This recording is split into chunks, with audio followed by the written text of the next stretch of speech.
Donald Trump just wrapping up a rampage against his Republican opponents. The businessman and presidential candidate lashing out at former President George W. Bush, his brother Jeb Bush, and most of all, Senator Ted Cruz. Trump calling his Texas rival a liar and unhinged and threatening to bring a lawsuit against Cruz over his citizenship. CNN chief political correspondent Dana Bash joins me now. So, Dana, what's behind all this? What's he trying to do here today?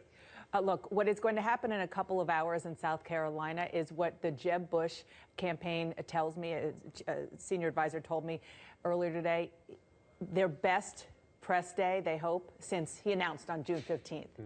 Donald Trump is very, very savvy. He understands the media. He understands kind of the ebbs and flows of a news cycle. So what does he do best to get into that news cycle is goes off, not just on the Bushes, both Bushes, but also on Ted Cruz. Listen to part of it.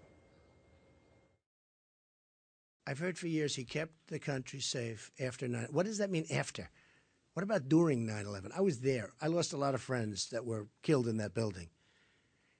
The worst attack ever in this country, it was during his presidency. And I must tell you one thing about Ted Cruz that I can say that only to a minor extent by comparison for the other politicians. I haven't been doing this long. I've been in it since June 16th. But I will tell you, I have never, ever met a person that lies more than Ted Cruz. I have never, ever seen anything like it. And it went on and on and on. I should say that while we were talking, Jeb Bush tweeted a response to what Donald Trump said. By the way, he was doubling down on the 9/11 comments from what he said over the weekend at a debate. Exactly. And what Jeb Bush said, Donald Trump is trafficking 9/11 conspiracy theories. I'm offering detailed plans to defeat ISIS. We need an experienced commander. Let's see if that one tweet can break through all the attention being focused on this. But how about Ted Cruz? Is he taking this lying down? No, not at all. I mean, you saw on Saturday night the debate. They were pretty intense. Our Betsy Klein, our producer with Ted Cruz, just emailed that apparently Cruz was watching Donald Trump's presser. He said he thinks it's the most rattled he has seen Donald Trump in a press conference. He said we're not in a grade school where you just get to say liar, liar, pants on fire. Earlier today, Ted Cruz said similar things, not just about Donald Trump, but about another front that he's fighting on, Marco Rubio. Watch this. Two of the candidates in this race, Donald Trump and Marco Rubio, both have the very same pattern.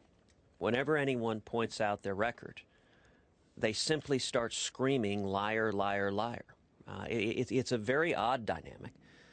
You're right, it brings, name-calling is not a positive thing in politics. So just to give you, our viewers, a little context, I'm sure that they've been paying attention, but South Carolina's primary is just a few days away. Donald Trump is pretty high in most polls.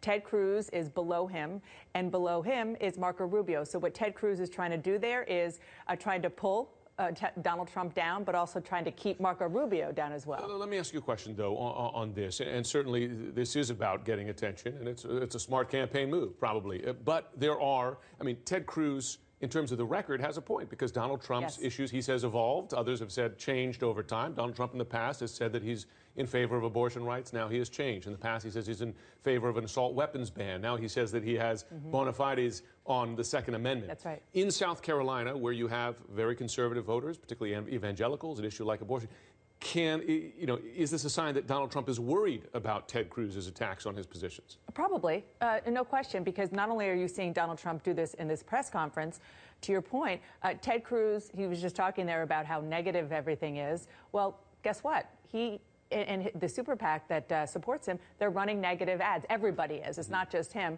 but specifically in what you were just talking about, on the issue just after Antonin Scalia passed away, on the issue of what kind of Supreme Court justice Trump would put out there, and reminding everybody about his now infamous or famous quote from back during a Tim Russert interview where he said he is absolutely pro-choice. So that, of course, he's worried about that kind of thing hurting him. No question. Well, great to have you on the story, Dana Bash. Thanks very much. Jim. We'll continue to follow this.